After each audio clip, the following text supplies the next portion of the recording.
नाज़रीन, मैं पाकिस्तान के इस वक्त ऐसे नौजवान के साथ मौजूद हूँ जिन्होंने अपनी तालीम के साथ साथ पाकिस्तान के लोगों के लिए बहुत ही अच्छा और कारआमद इनिशिएटिव बना। हमारे नाज़रीन को अपने प्रोजेक्ट के बारे में बताएं। ये ब्लाइंड लोगों के लिए और विजुअली इम्पेयर्ड लोगों के लिए एक गाइडेंस सिस्टम है। बेसिकली कह लें it's life line for blind. ये प्रोडक्ट है और आप इसको अपने सर पे पहन लेंगे, आप इसका बटन ऑन कर लेंगे। उसके बाद होगा क्या कि आप चल के दीवार की तरफ जा रहे हैं, ऑब्स्टिकल की तरफ जा रहे हैं, ये आपको वाइब्रेट करके बताएगा कि आपके करीब ऑब्स्टिकल है।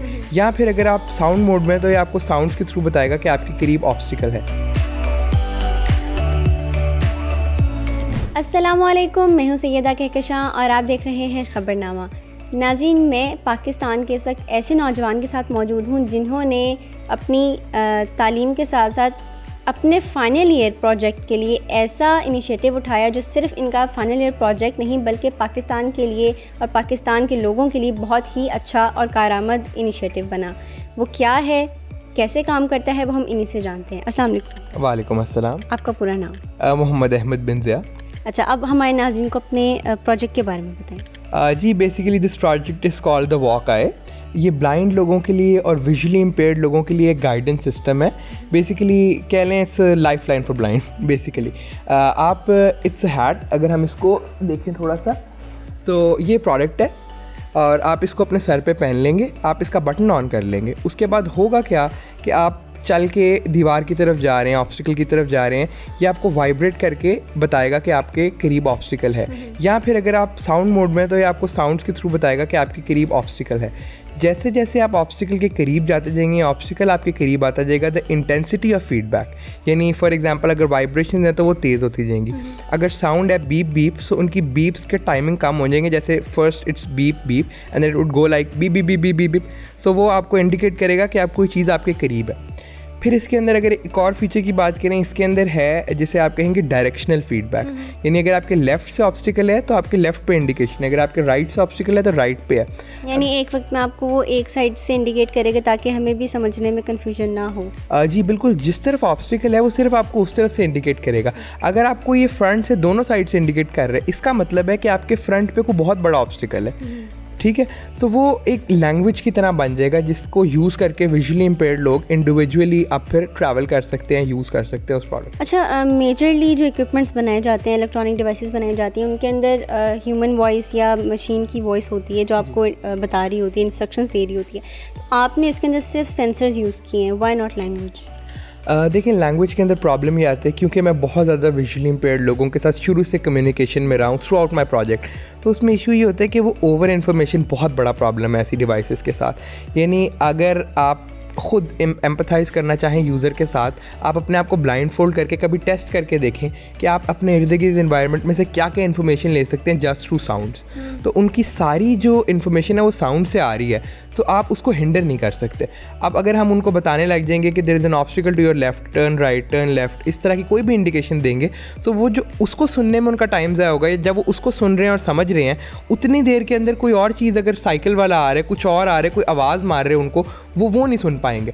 तो इसलिए हम इस तरह का फीडबैक नहीं देना चाहते थे जिससे उनकी अपनी जो स्किल्स हैं वो हिंडर हो। हम उनकी स्किल्स के साथ काम करते हुए कुछ करना चाह रहे थे। अच्छा, मुझे लगता है कि ये उन लोगों के लिए भी एक आई थिंक एक पॉजिटिव चीज़ है कि जिनके लिए लिटरेसी एक गैप है, कम्युनिकेशन बैरियर आ जाता है कि अगर वो इंग्लिश नहीं समझते तो उनके साथ मेरे ख्याल है सेंसर उनके लिए ज़्यादा हेल्पफुल है। ये आपका भी पर्सपेक्टिव था? जी, इसके अंदर एक और बड़ा इंटरेस्टिंग इसी से रिलेटेड पर्सपेक्टिव था। वो ये है कि जो आपके विजुअली इम्पेयर्ड लोग हैं, मोर देन 90% जो है वो 50 की एज से ऊपर है, क्योंकि एज के साथ जाके ये प्रॉब्लम आती है। 50 की एज के बाद आपका लर्निंग कर्व बहुत कम होता है, आप बहुत मुश्किल से सीखते हैं। अब दुनिया में जितनी भी प्रोडक्ट्स एग्जिस्ट करती हैं, हर चीज़ में एक लर्निंग कर्व है। तो इस प्रोजेक्ट का सबसे बड़ा जो काम था वो था कि लर्निंग कर्व को इतना कम कर दें कि आप बस इसको सर पे रखें और उसके बाद आपको कोई इंस्ट्रक्शन की ज़रूरत ना हो, आपको किसी गाइडलाइन की ज़रूरत ना हो, आप बस खुद ही समझ जाएं कि ये है क्या। सो वो लर्निंग कर्व को मिनिमाइज़ किया गया इसीलिए है कि हर बंदा, इंक्लूसिविटी के लिए, कि हर कोई इसे समझ सके, बच्चा बूढ़ा हर कोई। अच्छा, आप लोगों को कोई स्पेसिफिक गाइडेंस दी गई थी कि आप लोगों ने इस तरह का कोई प्रोजेक्ट बनाना है, या आपने ख़ुद से ही सोचा? क्योंकि होता है ना कि स्टूडेंट सोचते हैं कि हम वो प्रोजेक्ट कर लें, वो मतलब आसानी देखते हैं हम लोग, लेकिन आपने बहुत टेक्निकल चीज़ जो है वो चुनी, वो क्यों? बेसिकली जो प्रोजेक्ट हम लोगों को बताया हमें कहा जाता है कि आपने कोई भी प्रोजेक्ट पिक करना है। हम प्रॉब्लम से शुरू करते हैं, तो बहुत सारे यूज़र्स के साथ बात की, बहुत सारे लोगों की प्रॉब्लम सुनी। उसी के अंदर I went to a special school जहाँ पर मैंने बहुत सारे विजुअली इम्पेयर्ड लोगों के जहाँ से मुझे कॉन्टैक्ट मिले, उनसे मैं कई महीने तक बात करता रहा, उनके प्रॉब्लम्स को समझता रहा। उसमें से जो प्रॉब्लम मुझे लगा कि मैं सॉल्व कर सकता हूँ, उसे मैंने एज अ प्रोजेक्ट पिक किया एज एन इंजीनियर, तो मैंने फिर उसको सॉल्व करने की कोशिश की। अच्छा, तो अभी जो आपका ये प्रोजेक्ट है ये फुली कंप्लीटेड है या अभी इसकी मज़ीद मॉडिफिकेशन बाकी है? जी, अगर आप यहाँ पर देखें तो ये है प्रोडक्ट का फाइनल फॉर्म। इसने कुछ इस तरह का लगना है अपने फाइनल पिच के अंदर। अभी it's in the prototype phase. उसके बाद अभी इसको हम क्या कहते हैं कि कुछ मैन्युफैक्चरिंग की तरफ जाएंगे, कुछ पीस मैन्युफैक्चर करेंगे, इसकी बड़े स्केल के ऊपर टेस्टिंग होगी ज़रा, यानी विजुअली इम्पेयर्ड लोगों को हम दे देंगे कि आप 10 डेज़ 15 डेज़ यूज़ करें, उसके बाद फीडबैक दें, फिर उससे हम रीपॉलिश करके प्रोजेक्ट को तो फिर हम लॉन्च करेंगे। अच्छा, आई मस्ट से कि ये जो आपकी फ़ाइनल इसकी जो आउटलुक है ये काफ़ी आई थिंक यूज़र फ्रेंडली है और लोगों को ऑड भी नहीं लगेगा कि हम लोग कुछ डिफरेंट कैरी कर रहे हैं, ये सबके लिए ईजी है। Once again this was the aim of the project कि इंक्लूसिविटी। यूज़र जो है ना वो ये नहीं चाहते थे कि हम जब प्रोडक्ट पहने ना तो ऐसा लगे कि हम सब में स्टैंड आउट करें, लोग आके पूछे क्या कि पता है, तो उसके ऊपर काम किया गया। सो कोशिश यही की गई है कि सिर्फ फैशन स्टेटमेंट बना दें हम। सो अगर हम बात करें इस तरह ये काम करती है, बेसिकली ये अल्ट्रासाउंड सेंड करेंगी, अल्ट्रासाउंड रिसीव करेंगी, ये ह्यूमन वेस्ट से लेके हेड तक डिटेक्शन करती है। उसके नीचे आपके पास आपका वाइट केन है। White cane is a brilliant tool to give you information, लेकिन आपका केन जो है वो हेड टू वेस्ट मिस कर देते हैं, सो वो वाली इन्फॉर्मेशन इससे मिलेगी। उसके अलावा और एडेड एडवांटेजेस ये हैं कि आप अगर अपना केन लेके जा रहे हैं, आप पहले किसी चीज़ को हिट करते हैं, आपको फिर पता चलता है। इससे ये होगा कि काफ़ी चीज़ें आपको पहले ही पता चल जाएंगी। फॉर एग्जाम्पल कोई बंदा है, सो आपको उसको हिट करने से पहले ही पता चल जाएगा। एक एम्बैरेसमेंट फील होती है विजुअली इम्पेयर्ड लोगों को जब वो किसी को हिट करते हैं, वो उन्हें फील नहीं करनी पड़ेगी क्योंकि उन्हें पहले ही पता चल जाएगा, तो वो बच सकते हैं किसी को हिट करने से। तो ये एक और इसका एडवांटेज है। बेसिकली ये थोड़ी सी प्रॉब्लम है, यूज़र को एक्सप्लेन किया हुआ, एग्जिस्टिंग प्रोडक्ट्स पे बात की हुई है। फिर कुछ इस तरह ये ऑर्गेनाइज्ड है कि ये इसका अगर हम बात करें तो यहाँ पर इसके बटन्स लगे हुए हैं, ऊपर इसका सारा चिप माइक्रो प्रोसेसर, उसका ब्रेन है, फ्रंट पे सेंसर्स हैं, यहाँ पे वाइब्रेटिंग मोटर्स और स्पीकर्स हैं जिनसे आपको इन्फॉर्मेशन मिलती है। अच्छा, मैं भी ये पूछना चाह रही थी कि ये जो इक्विपमेंट्स आपने इसके अंदर लगाए हुए हैं, अक्सर होता है कि वो चीज़ हमारे पास इतनी सी होती है लेकिन उसके ऊपर जब हम इक्विपमेंट ज़्यादा लगा देते हैं तो वो वेट उनका ज़्यादा हो जाता है, तो इस तरह का कोई इसमें इशू है? मैंने वेट के ऊपर भी हर इक्विपमेंट को हर पीस चूज़ करते हुए वेट पे काम किए। इसका वेट 250 ग्राम्स है, जो कि एक हैट के हिसाब से आई बिलीव काफ़ी रीज़नेबल है। फर्दर ये प्रोडक्ट का थोड़ा सा लाइफ साइकिल है कि वो मैन्युफैक्चर होगी, एक सिस्टम बनेगा जिसके अंदर वो रिपेयर होगी, फिर वो एंड पे रिसाइकिल हो जाएगी ताकि इन्वायरमेंटल इम्पैक्ट को हम लोग मिनिमाइज़ कर सकें। अच्छा, तो जो आपने ये प्रोजेक्ट बनाया हुआ है इसमें कहीं से इस तरह का कोई है कि वायरिंग कहीं निकल रही हो या आपको कोई इशू आया हो उसको उस टाइम बनाते हुए? अगर हम यहाँ पर देखें तो ये मेरी कॉन्सेप्ट डेवलपमेंट है। इनिशियली एक कॉन्सेप्ट बना, उसके बाद ये फर्स्ट प्रोटोटाइप था, सेकंड प्रोटोटाइप, थर्ड, और अभी हम यहाँ जहाँ फाइनल प्रोटोटाइप आप देख सकती हैं ना, हम उस स्टेज पे हैं। मगर इसके बाद जो फाइनल प्रोडक्ट का कॉन्सेप्ट है वो कुछ डिफरेंट है। सो ये अभी हम प्रोटोटाइप के अंदर है और फाइनल प्रोडक्ट जो है वो और ज़्यादा इंक्लूसिव, वो उस तरफ जाएगी। तो हाँ जी, इनिशियली आप जैसे देख सकते हैं कि कितनी वायरिंग एक्सपोज्ड है, लेकिन as you move along the way तो वो रिफाइन होता जाता है जी। सही। तो कितना वक्त लगा आपको ये पूरा, मतलब ये जो आपने ये शक्ल बनाई हुई है, ये ज़रा हमारे व्यूअर्स को दिखाइएगा कि ये इतनी सी एक चीज़ बनाने में आपको कितना वक्त लगा? इस प्रोडक्ट को पूरा 1 साल लग गए। उसकी वजह यह है कि जैसे मैंने आपको बताया बहुत सारी कंसिडरेशंस होती हैं थ्रू आउट द प्रोसेस, तो वो सारी चीज़ों को कंसिडर करते हुए अभी भी 1 साल लग गया, एंड फर्दर इसको मैन्युफैक्चरिंग में करके यूज़र तक पहुंचाने में अभी फर्दर टाइम लग सकता है। अच्छा, कोई भी काम जब हम शुरू करते हैं तो हमें पहले ही स्टेप पे सक्सेस नहीं मिलती है, काफ़ी फेलियर्स आते हैं, काफ़ी जगहों पे हम भी गलतियाँ कर देते हैं। तो आप जब इस स्टेज में थे, जब इसकी आप प्रोसेसिंग आपने शुरू की, तब आपको क्या क्या चीज़ फेस करनी पड़ी है? बहुत सारे इश्यूज़ आ रहे थे इसके अंदर। जैसे फॉर एग्ज़ाम्पल मैंने इसमें 3 सेंसर्स लगाए थे, 2 फ्रंट पे, 1 बैक पे। अब उससे ये था कि अगर कोई पीछे से चीज़ आ रही है तो यूज़र को इंडिकेट हो जाए, लेकिन उसकी वजह से ये प्रॉब्लम हो रही थी कि अगर 2.5 मीटर बैक पे डिटेक्शन, 2.5 मीटर फ्रंट पे, तो 5 मीटर रेडियस में यूज़र की डिटेक्शन हो रही है। इसका मतलब है जैसे ही यूज़र एक बिजी इन्वायरमेंट में जाता है ना, तो वो शोर करना शुरू कर देती है प्रोडक्ट और बंद नहीं करती। तो इस वजह से मुझे उसको रिमूव करना पड़ा, और उसकी जगह मैंने कहा कि हम एक हाई रिफ्लेक्टिव टेप ऐड कर देंगे बैक पे कि वो रिफ्लेक्ट करेगी ताकि पता चल जाए यहाँ पे कोई यूज़र है, इसको हिट नहीं करना है, यहाँ पे कोई इंसान है। तो वो इस तरह के बहुत सारी रिफाइनमेंट्स थी जो साथ साथ होती गई।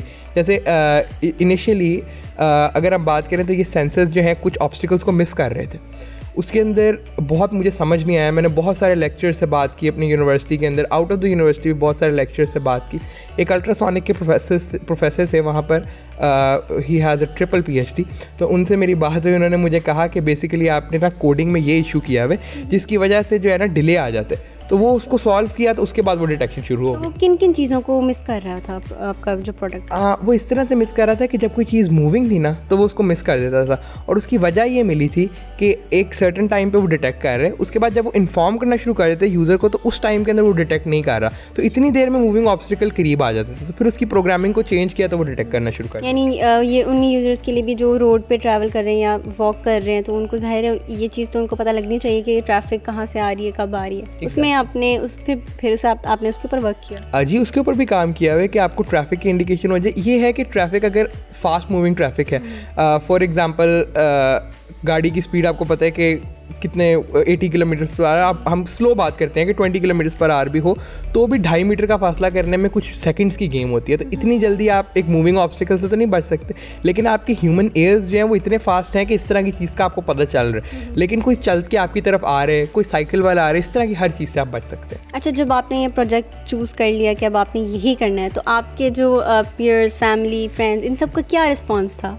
बड़ा मिक्स सा रिस्पॉन्स था, सबका डिफरेंट रिस्पॉन्स था।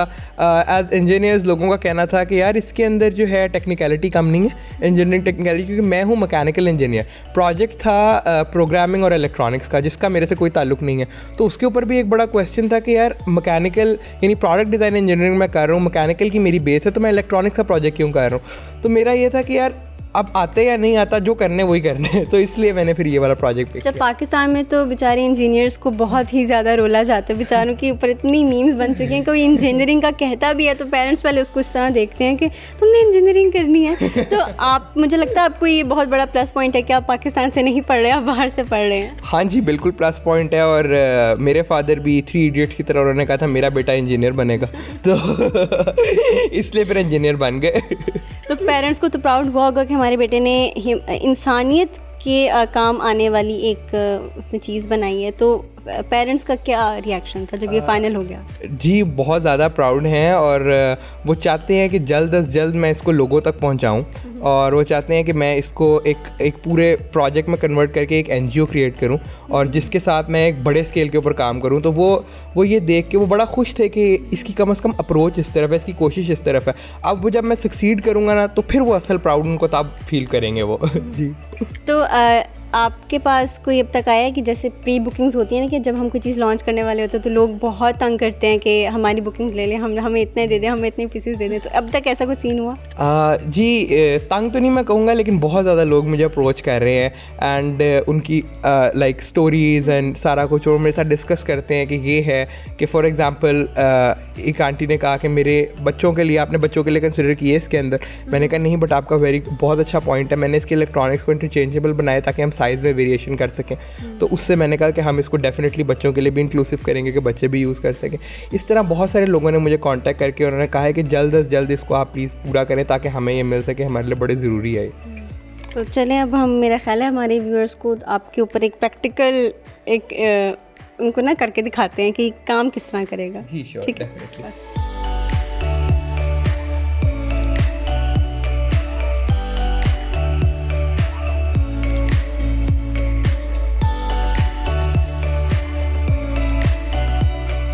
नाज़रीन, आपने इनके पूरे प्रोजेक्ट की सारी डिटेल्स आप लोगों को पता चल गई हैं। मुझे लगता है कि पाकिस्तान में अगर आप जैसे 4-5 नौजवान और आ गए ना, तो पाकिस्तान को आगे बढ़ने से कोई नहीं रोक सकता, और यहाँ पर जितने मसले मसाले हैं ना वो सब ख़त्म हो जाएंगे। और आपका इनिशिएटिव वाकई बहुत अच्छा है, और जो आपने इसको कंसिडर किया है बच्चों के लिए, क्योंकि पाकिस्तान में सिर्फ 50+ एज के लोगों को आईसाइट का प्रॉब्लम नहीं है। अब तो बच्चे जो है न्यू बॉर्न्स जो होते हैं उनको भी आईसाइट का बहुत ज़्यादा प्रॉब्लम है। तो आपने उनके ऊपर भी अभी स्टडी शुरू कर दी है? जी बिल्कुल। उसकी बेसिकली ये है कि इसके जो इलेक्ट्रॉनिक्स है उसको इंटरचेंजेबल बनाया गया है। वो कुछ इस तरह से है कि हम एक ही इलेक्ट्रॉनिक्स बनाएंगे और उसको डिफरेंट साइजेस पे एडजस्ट कर देंगे। तो जब हम इसकी वेबसाइट लॉन्च कर रहे हैं thewalkeye.com, तो उसके ऊपर आप जाके साइज़ सेलेक्ट करेंगे और उस साइज़ के अंदर हम इलेक्ट्रॉनिक्स को फिट करके तो उसके अंदर प्रोडक्ट बना के आपको देंगे। वेरी गुड, बेहतरीन आइडिया है। मैं जेन्युइनली बहुत अप्रिशिएट करती हूँ। हम लोग बहुत ज़्यादा एक्साइटेड हैं कि आपकी प्रोडक्ट कब मार्केट में आती है और हमारे लोग जो हैं इस प्रोडक्ट से मुस्तफ़ीद हो सकते हैं। टीम खबरनामा को दें इजाज़त। अल्लाह निगहबान।